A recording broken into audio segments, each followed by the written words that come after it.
Bugungi mavzuyimiz kollagen moddasi, uni teriga qanchalik foydasi bor, ichish kerakmi yoki yo'qmi? Shuni muhokama qilamiz.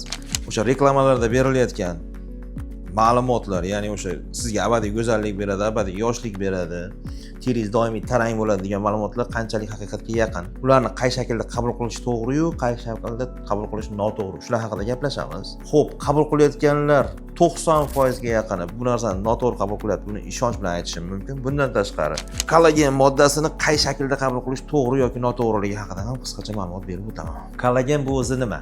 Kollagen bu terining karkasi, ya'ni terini agar siz matras deb qabul qiladigan bo'lsangiz, bu terining karkasi, ya'ni prujinasi kollagen hisoblanadi. Kollagen bu oqsillardan iborat.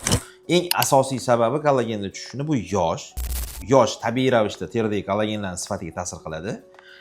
Ikkinchidan bu quyosh nuri. Markaziy Osiyo hududida 11 oy quyosh bo'ladi va bu quyosh albatta teridagi kollagenga salbiy ta'sir ko'rsatadi. Kollagenni qabul qilishda nimalarga e'tibor berishimiz kerak? Qanaqa turdagi kollagenni olsak, bizga maqsadga muvofiq. Kollagenni doim gidrolizlangan shakli, ya'ni parchalangan peptidlar, ya'ni oqsil parchalari shaklidagisi ta'sir qiladi. Parchalanmagan kollagen katta oqsil bo'lganining hisobiga u teridagi hujayralarning ichiga kirmaydi va so'rilishi buziladi. Organizm yaxshi qabul qilmaydi kollagenni. Shuning uchun gidrolizlangan, parchalangan peptidlar shaklidagi kollagenlarni qabul qilgan maqsadga muvofiq. Bundan tashqari, kollagenni doimiy ravishda vitamin C bilan birgalikda qabul qilish kerak. Sababi vitamin C kollagenni hujayralarning ichiga kirishiga, parchalanishiga, yetib borib joyida kerakli ishlarni qilishiga juda katta yordam beradigan modda hisoblanadi. Uchinchidan, kollagenni ishlab chiqarilish shakliga qattiq e'tibor berish kerak. Jelatin shaklidagi, tabletka shaklidagi kollagenlar organizmda parchalanmaydi va so'rilishi yaxshi bo'lmaydi. Shu sababli ta'siri ham o'ziga yarasha bo'ladi. Bundan tashqari, birinchi, uchinchi tip kollagenlar bu teri uchun, ikkinchi tip bu suyaklar uchun va xryash, ya'ni tog'aylar uchun katta ahamiyatga ega. Xo'p, buni ham bilib oldik.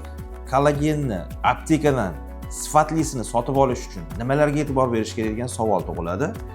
Bu holatda nimalarga juda qattiq e'tibor beriladi? 3 ta holat bor e'tibor beriladigan. Bu birinchisi, bankada, o'sha kollagen bankasida e'tibor berib o'qiganingizda tarkibida обязательно vitamin C bo'lishi shart yoki отдельно sotib olib ichish kerak.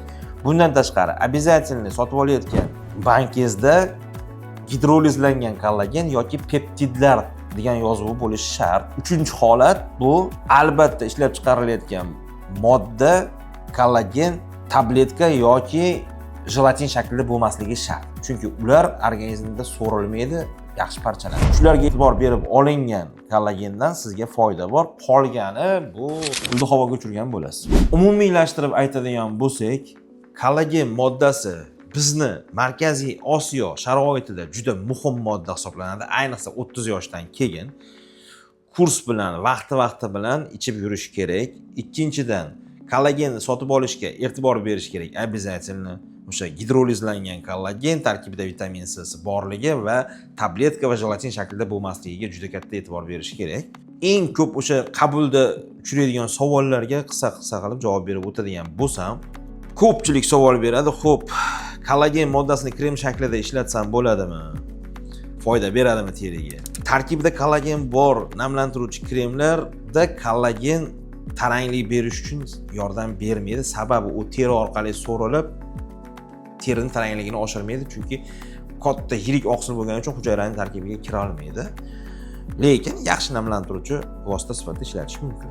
Ikkinchi savol, juda ko'p uchraydigan savollar, qanaqa dozada qabul qilish kerak? Standart dozalari bor. 5-6 grammdan kuniga 3 oy, 4 oygacha qabul qilib yurish kerak. Natija 4-8 haftada ma'lum bo'ladi.